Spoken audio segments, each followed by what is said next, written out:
Have you ever wondered what it feels like to be utterly alone in the mountains at night, with only the sound of the wind and the shadow of your breath to keep you company? Tonight, I'll take you into such a moment, the story of a wildlife photographer who thought he came here to capture wolves with his camera, but instead discovered something much deeper. Don't forget to subscribe to the channel and support our work, because the tale you're about to hear is unlike anything you've imagined. The storm came earlier than forecasted. Snow fell thick and fast, burying the trail, erasing the world into white silence. He carried only his camera pack, a thermos, and a headlamp already dimming. At 7,000 feet, weather turns fast. The mountain doesn't care about schedules or ambitions. One wrong step, and the forest swallows you. Then, out of the blizzard rose a sound, a howl, long rising, trembling against the ridges. Not just one, but layered and echoing call from a valley below. It wasn't menace. It wasn't comfort either. It was something older, carved into the marrow of the land. The photographer froze, his lens fogged with frost. He had spent years chasing wolves from behind glass telephoto shots, documentary frames. But this was different. The sound was close, intimate, as if the storm had conspired to lead him here. His instincts split him in two. One voice said, "Stay on the ridge, find shelter, survive the night." Another whispered, "Follow, follow the howl." And he did. He trudged downhill, snow crunching beneath his boots, the beam of his headlamp shaking with every step. The howl rose again, guiding him. And soon he reached a clearing, a dark shape against the snow, unmoving. A circle of wolves pressed together, bodies curved into a living wall, shielding their young from the storm's bite. For a moment, time stopped. He forgot the cold, forgot his hunger, forgot even the camera in his gloved hand. He was not just an observer, he was a trespasser into something sacred. He lifted the camera anyway. But the shutter jammed, the lens iced. The mountain made its own rules. And just then, a figure separated from the pack, a wolf, larger, darker, its eyes fixed on him. The alpha. It stepped forward, paused, then turned toward a narrow passage out of the gale. Its head swung back as if waiting for him to follow. In that frozen second, standing at the edge of fear and wonder, the photographer realized this night would not be about pictures. It would be about survival and about trust. What happened next would change the course of his life. His name was Ethan Mueller, 35 years old, born and raised in the Midwest, far from the mountains where wolves still roam. To his neighbors back home, he was simply the quiet one with the camera. A man who disappeared for months chasing storms, owls, or elk, and returned with memory cards full of wild stories. But to himself, Ethan was never chasing animals. He was chasing silence, chasing a place where the world finally told the truth. Ethan wasn't the son of privilege. His father worked long nights in a factory. His mother shelved books at the local library. They gave him the one gift they could afford: time in the woods behind their house, a hand-me-down pair of binoculars, and a notebook. As a child, he filled those pages with sketches of paw prints, feathers, and maps of imaginary trails. By the time he reached college, photography had chosen him more than he had chosen it. One borrowed camera became a career. He specialized in solitude, long lens shots of bald eagles on frozen rivers, foxes slipping across corn stubble at dawn, moose half submerged in northern lakes. Yet one creature remained just out of reach: wolves. Ethan had heard them, but never captured them in a way that satisfied him. He believed that to photograph a wolf was not just about focus and exposure, but about understanding a kind of invisible contract between the observer and the observed. For years he had pursued that moment, and now on this mountain ridge in the middle of a blizzard, it seemed the moment had found him instead. The setting was as unforgiving as it was beautiful. Montana's Absaroka Range jagged spines of granite forests of lodgepole pine valleys that seemed carved from ice and silence. At lower elevations, elk herds grazed. Higher up, mountain goats clung to cliffs. And threading it all together was the presence people whispered about but rarely saw: wolves. Packs that had survived centuries of persecution ghosts in the snow, both feared and revered. Local ranchers had mixed feelings. To them, wolves were predators that threatened cattle. To biologists, wolves were keystone species, balancing the ecosystem by keeping elk herds moving and rivers healthy. To tourists, wolves were myth come alive. And to Ethan, they were the last frontier of trust between human and wild. He had chosen this mountain precisely because it was remote. No ski lifts, no lodges, no paved roads. Just a narrow trailhead 2 hours from the nearest town and beyond that wilderness. He hiked in with a week's worth of supplies, freeze-dried meals, a tent, extra batteries. But storms don't read maps. On his third night, the sky collapsed, and suddenly his plans meant nothing. As the snow deepened and his headlamp dimmed, Ethan realized how small a man is when measured against a mountain. He was not a master, not a director. He was a guest at the mercy of forces larger than himself. And into that humbling silence came the wolves. Their voices were not random. Each howl carried distance, identity, belonging. Biologists say wolves howl to gather, to defend territory, to comfort pups. But Ethan, standing alone in the gale, heard something else too: an invitation. A thread pulling him deeper into their story. It was in that moment, at the edge of exhaustion, that Ethan's worlds collided. The scientist inside him wanted to document. The artist inside him wanted to create. And the survivor inside him wanted simply to make it through the night. But above all, the human inside him wanted to believe he wasn't alone. The mountains had other ways of teaching. They stripped a man down to his essentials. They revealed not what you carried on your back, but what you carried in your chest. And for Ethan, that weight was both fear and hope. Fear that the storm would bury him. Hope that the wolves would lead him somewhere safe. Little did he know, this would be the beginning of a bond that would rewrite not only his photographs, but his very understanding of what it means to coexist with the wild. The storm didn't ease, it deepened. Snow swirled in tight spirals, blinding his path, erasing the edges of the world. Ethan Miller pulled his coat tighter, his camera swinging useless at his side. He had come to capture wolves through glass and shutter speed, but the mountain had other plans. Then it happened. Out of the white chaos, shapes emerged. Not shadows, not tricks of the eye. Wolves. At first, his chest clenched with fear. Instinct screamed, "Stay back." His boots froze in the snow. He had read the stories: wolves attacking livestock, the myths of them hunting men. And now, here they were, just yards away, silent, but present, their breath visible in the stormlight. The pack had formed a circle.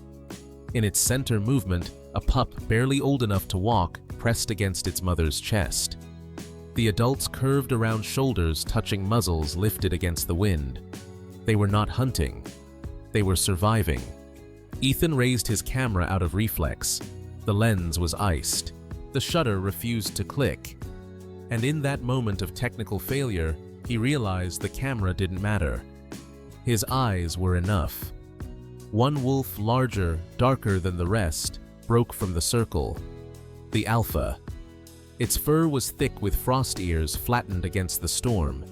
It looked at Ethan with a gaze that wasn't aggression, but calculation. As if weighing whether this two-legged stranger belonged to the storm or to the circle of life it guarded. Ethan's heart hammered.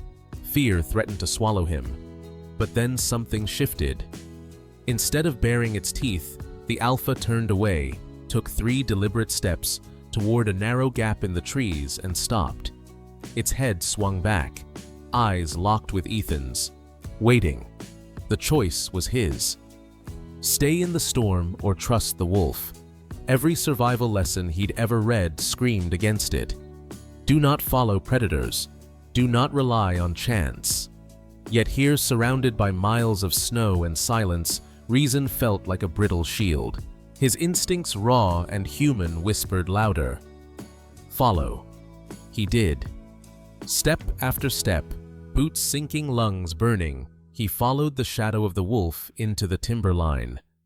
Branches broke the wind. Snow thinned underfoot.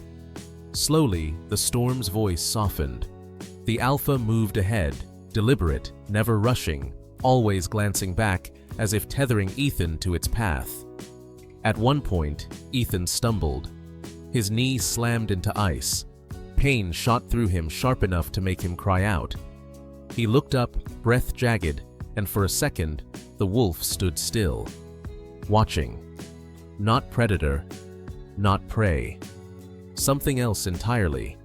When he rose and kept walking, the wolf moved again. Together they descended into a shallow basin where the wind could not reach. Pines bowed heavy with snow, muffling the storm into distant whispers. It was shelter primitive, but enough. The pack didn't follow. They stayed on higher ground, still shielding their young. Only the alpha had guided him down. Ethan crouched by a fallen log, pulling his jacket tighter, listening. Above the gusts, faintly, he heard the pack's howls, steady, rhythmic, layered. A choir against the night. In that song, Ethan felt something dissolve. Fear, loneliness, the idea of wolves as enemies. Instead, he felt part of something larger, as if the storm had woven him into their circle. Hours passed. The snow relented. Ethan's eyelids drooped with exhaustion, but he kept replaying the moment, the stare, the silent guidance, the shelter. His entire life with wolves had been about distance, the long lens, the safe boundary. Tonight, distance had vanished. He was not an observer. He was a participant. When dawn finally broke, light spilled over the basin in pale gold. Ethan rose stiffly, scanning the ridge above. The wolves were gone. All except the alpha. It stood at the tree line, backlit by morning fur glowing like embers against the snow. Ethan raised his camera one more time. This time, the shutter clicked. Not a portrait of dominance, not a spectacle of violence, just a wolf standing still watching him, acknowledging the fragile bridge that had formed in the storm. And then, with a final glance, the alpha turned and melted into the forest. What Ethan didn't know yet was that this encounter was only the beginning. The storm had ended, but the real journey. The bond between man and wolf was just beginning. Shelter brought Ethan through the night, but survival was far from guaranteed. The storm had stripped the mountain bare trails, erased landmarks, buried supplies running low. The photographer who had set out to capture the wild from behind a lens now depended on it for his very existence. And somewhere beyond the timberline, wolves watched. The first challenge was food. Ethan had rationed carefully, one freeze-dried meal a day, a handful of nuts between hikes. But storms burn calories faster than plans. By dawn, his stomach gnawed with emptiness. He scavenged beneath snow for dry sticks, built a small fire beneath a pine canopy, and boiled what little remained in his thermos. The flame's glow felt like hope itself. Above him, a howl rippled across the ridge. Ethan paused mid-bite, staring into the trees. He recognized the voice, low, steady, the alpha. The sound wasn't a threat. It was location, communication. And though Ethan couldn't translate the language his bones understood, we are still here. Over the next days, survival turned into ritual. Each morning, Ethan tracked the faintest openings in the snow, seeking paths downhill. Each night, he returned to the basin, the only shelter against wind. And always somewhere near, wolves lingered. He glimpsed them at a distance, shadows crossing ridgelines, ears pricked above drifts, tails vanishing between firs. They never approached, never attacked. They simply mirrored his movements, as if keeping silent watch. One evening, while gathering sticks, Ethan stumbled upon a scene that made his pulse freeze. A yearling wolf, limping badly, caught in the snare of an old trap left by poachers long gone. The wire bit deep into its leg fur matted with blood. The young wolf whined, eyes wild with pain. Ethan knew the risks. Approach a wounded predator, and instinct might turn it vicious. Yet something stronger than fear pulled him forward. Slowly, deliberately, he set his camera aside and raised both hands. His voice broke the silence, soft, steady, as if speaking to a child. "I'm not here to hurt you." The wolf flinched, but didn't lunge. Kneeling, Ethan used the multi-tool from his belt to work at the twisted wire. Every second felt like a gamble. The wolf growled, once teeth flashing, but didn't strike. When at last the snare snapped open, the yearling bolted 3 steps, then stopped. It looked back. For a heartbeat, its eyes locked with his confusion, pain relief, and then it vanished into the timber. That night, the howls came closer than ever, layered, resonant, surrounding the basin. Ethan lay awake, wondering, had the pack seen what he'd done? Was he now marked as friend or fool? Days stretched on. Supplies thinned. His firewood shrank. Fatigue pressed heavier each morning. Yet with each hardship, Ethan noticed something impossible to ignore. He no longer felt alone. One dawn, while trudging through waist-deep snow, Ethan collapsed. His body simply gave out. He lay there, breath shallow, staring at the white sky. Then a sound. Crunch of paws. He lifted his head. A shadow stood above him. Not the alpha, but the yearling he had freed. Its limp was less pronounced now. The wolf didn't approach closer. It simply stood, ears forward, eyes fixed as if urging him to rise. And against all odds he did. Crawling first, then forcing himself upright step by step, following the wolf's retreating form. It guided him to a creek still flowing beneath ice, where he refilled his thermos and found enough dry branches to spark a fire. In those small mercies, Ethan understood this was no coincidence. Wolves had become part of his survival equation, not as tools, not as pets, but as neighbors sharing the same storm. On the 5th night, as snow thinned and stars finally pierced the clouds, Ethan built a fire and sat against a log. Across the clearing, eyes glowed amber, unblinking. The pack had gathered. Shapes shifted in and out of shadows, a chorus of presence. And then the alpha raised its muzzle. A howl rolled across the basin, joined by others weaving into harmony. Without meaning to, Ethan answered, not with a howl, but with his voice trembling, "I hear you." He lowered his head, overcome by the absurdity, the wonder, the raw truth of it. Alone, yet not. Stranger yet, accepted, if only provisionally. In that soundscape, he felt tethered less like a lost man, more like a guest at a fire older than history. The storm had broken, but the mountain wasn't finished testing him. Winter in the Absaroka Range doesn't grant easy victories. It shifts from snow to hunger, from silence to sudden danger. And now, Ethan Miller, the photographer turned survivor, would learn what it meant to share risk with creatures who owed him nothing. The first sign was subtle. A ripple through the tree line. Elk bursting down slope, their hooves drumming against frozen ground. Panic, raw and contagious, spread across the valley. Ethan crouched by his fire camera in hand when he saw them, a dozen elk surging past, eyes wide with terror. And behind them, shadows larger than wolves. Bears were supposed to be asleep in January, but hunger wakes even the deepest sleepers. Out of the timber stumbled a grizzly ribs, showing breath, steaming in the cold. It should have been hibernating. Instead, it was desperate. Desperate enough to chase prey through snow that swallowed its legs. The wolves appeared almost instantly.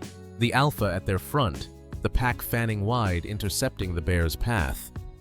To Ethan's astonishment, they weren't running. They were holding ground. His chest tightened. This wasn't a documentary scene from a safe distance. He was in the middle of it. A starving grizzly, a defiant wolf pack, and himself too close to matter, too weak to run. The grizzly roared a sound that shook snow from branches. It swiped at the closest wolf claws, flashing. The wolf dodged agile, but barely. Others circled, snapping, harassing, trying to turn the bear's momentum. This was no ordinary hunt. It was defense, protection of their territory, their pups, their survival. Ethan knew he should stay hidden, but instinct pushed him forward, camera raised not for art this time, but for proof, evidence of the raw struggle between apex predators. His breath crystallized as he whispered into the storm. "Hold on." The fight surged. The bear lunged. Wolves scattered, regrouped, darted in again. And in that chaos, Ethan realized the basin he thought safe was no longer shelter. If the bear pushed downslope, it would find him. Then something happened he never expected. The alpha broke from the formation, not toward the bear, but toward him. For a split second, man and wolf locked eyes again. The same message as before. "Move." Ethan obeyed. He scrambled up the slope, snow clawing at his legs. Behind him, the wolves renewed their attack, weaving as one body, distracting, dividing. The bear bellowed, swinging in rage, but the pack's cohesion forced it back step by step. From the ridge above, Ethan turned to watch. His chest heaved, heart slamming against his ribs. Below, the battle unfolded like something carved from legend, wolves too small to kill, yet too fearless to yield. A bear too strong to ignore, yet too desperate to retreat. It was a stalemate, but in stalemate lay survival. Minutes dragged into hours. At last, the bear faltered. Exhaustion bent its stride. Hunger slowed its claws. With one final roar, it turned and lumbered upslope, vanishing into the timberline. Silence returned, thick and absolute. Ethan collapsed into the snow, trembling. He had witnessed the unthinkable wolves standing as a wall against a grizzly. Not for him, but for themselves. Yet somehow, their defiance had saved him too. The pack gathered breath, steaming in the moonlight. The alpha stood apart, chest-heaving, eyes glinting. Then, without sound, it turned its gaze upward toward Ethan on the ridge. For a heartbeat, the bond between man and wolf tightened, forged in shared peril. He wanted to thank them, absurd as it sounded. Instead, he lifted his camera hands, shaking, and clicked.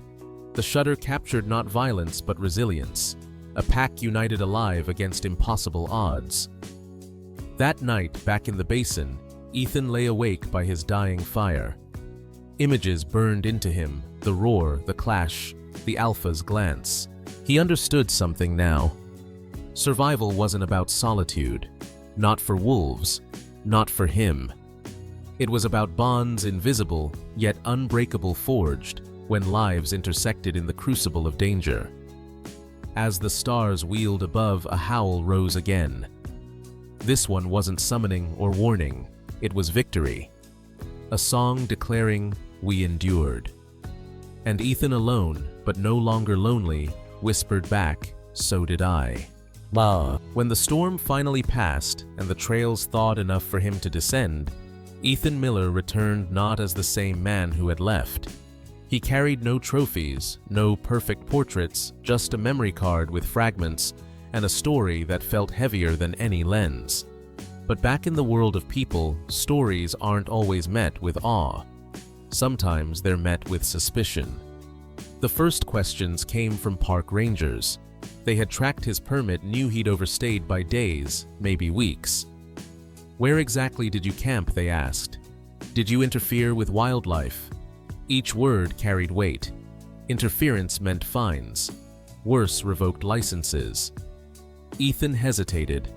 How could he explain that a wolf had guided him out of a storm, that he'd freed a yearling from an illegal snare? His silence was answer enough. The ranger's pen scratched notes. Warnings about federal law filled the air. Wolves were protected, but that protection cut both ways. No human was allowed to touch, to aid, to alter. Conservation demanded distance. Ethan knew it. Yet distance had collapsed that night in the blizzard. Then came the neighbors. Ranchers in town had heard whispers, photographer feeding wolves, city boy taming predators. None of it true, yet all of it believable to ears sharpened by fear. Cattle had gone missing that winter, and blame traveled faster than facts. To them, Ethan wasn't a witness. He was a suspect. One evening at the diner on Main Street, voices rose around him. "You're the one who was out there, right?" A rancher pressed, leaning over the counter. "I was documenting," Ethan answered, steady but tired. "Documenting or meddling. Our livestock don't survive on fairy tales." The room grew quiet. Forks paused. Eyes pinned him like spotlights.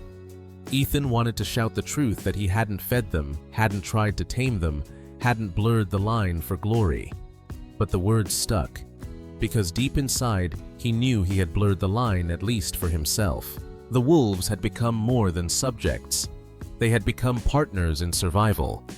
And in the rigid world of law and livelihood, that bond was dangerous. Rumors spread. A local paper ran a piece, "Photographer intervenes in wolf territory." Conservation groups split, some praising him for exposing illegal traps, others condemning him for endangering scientific neutrality. Even online strangers argued over a story none of them had lived. Ethan read the comments until the words blurred hero fraud, reckless savior. But the harshest conflict came from within. Each night as he sat in his cabin editing photos, he heard echoes of howls in his head. He replayed the alpha's stare, the yearling's glance, the harmony under the stars. And he wondered, had he betrayed them by leaving, or betrayed himself by returning? The tension boiled over when officials arrived at his door. "We need your files," they said. "Evidence of your time in restricted zones." Ethan handed over the memory cards, reluctant. On them lay the proof not of crime, but of connection. Wolves in snow. Wolves circling a bear. Wolves guiding a man through the storm. To bureaucrats, it was data. To Ethan, it was sacred. Weeks passed. Investigations dragged.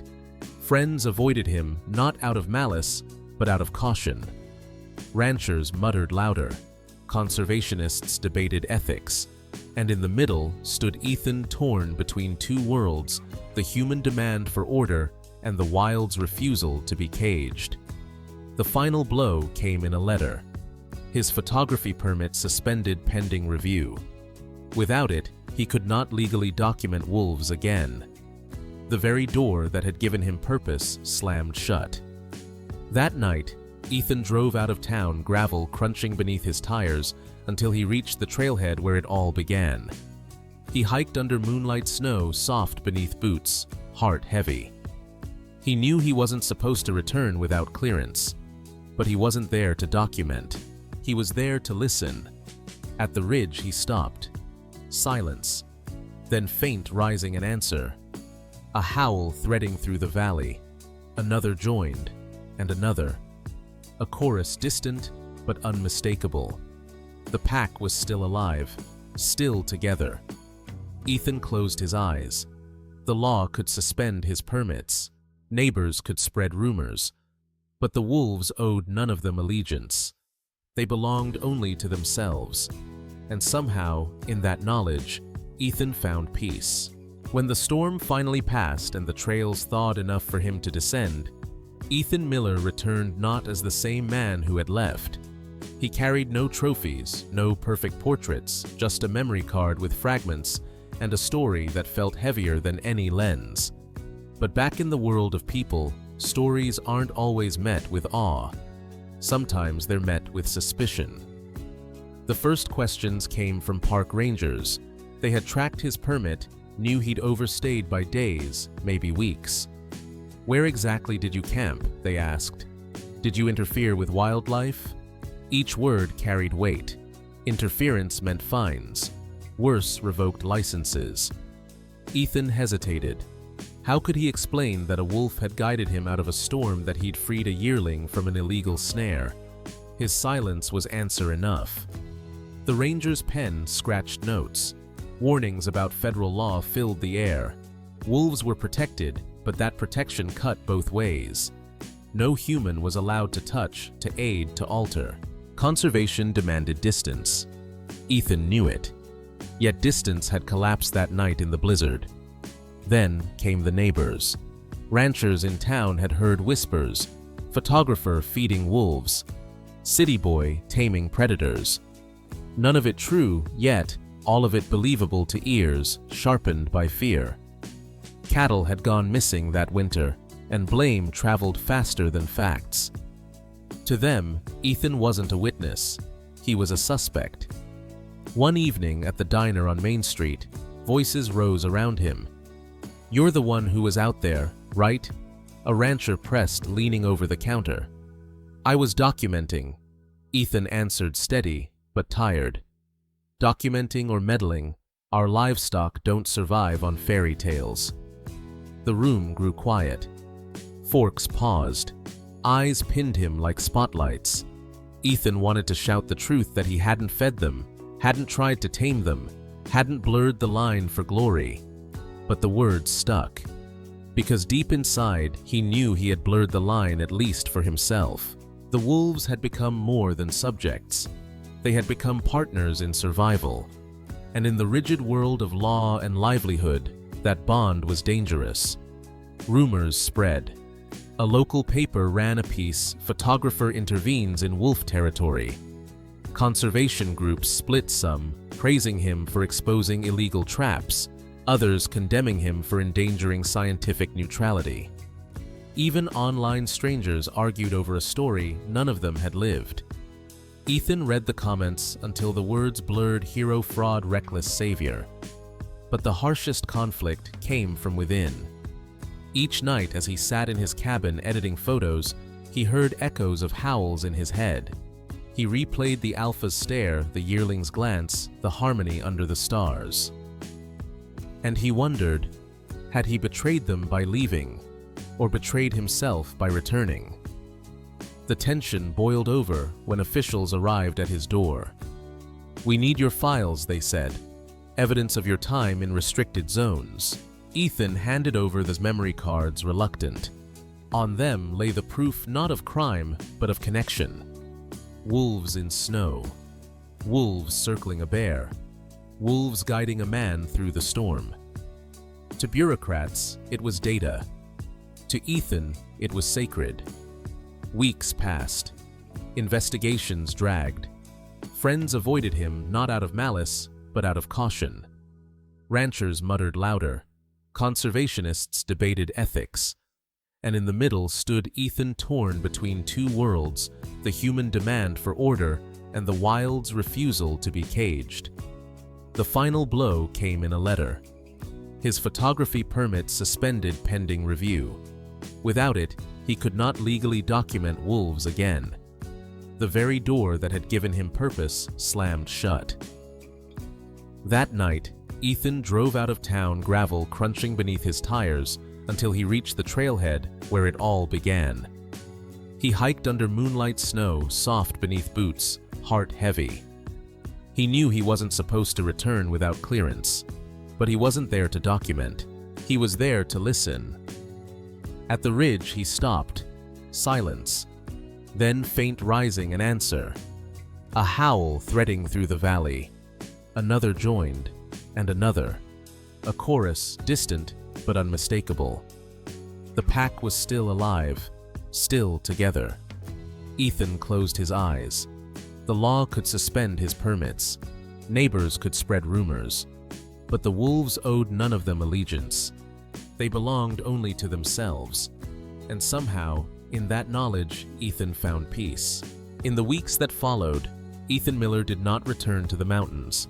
Instead, he returned to the quiet rhythm of his cabin, editing photographs, filing away notes, letting the wilderness breathe without him. Yet the story of the wolves refused to stay silent. News spread of his suspended permits, of the controversy that shadowed him. But something unexpected happened.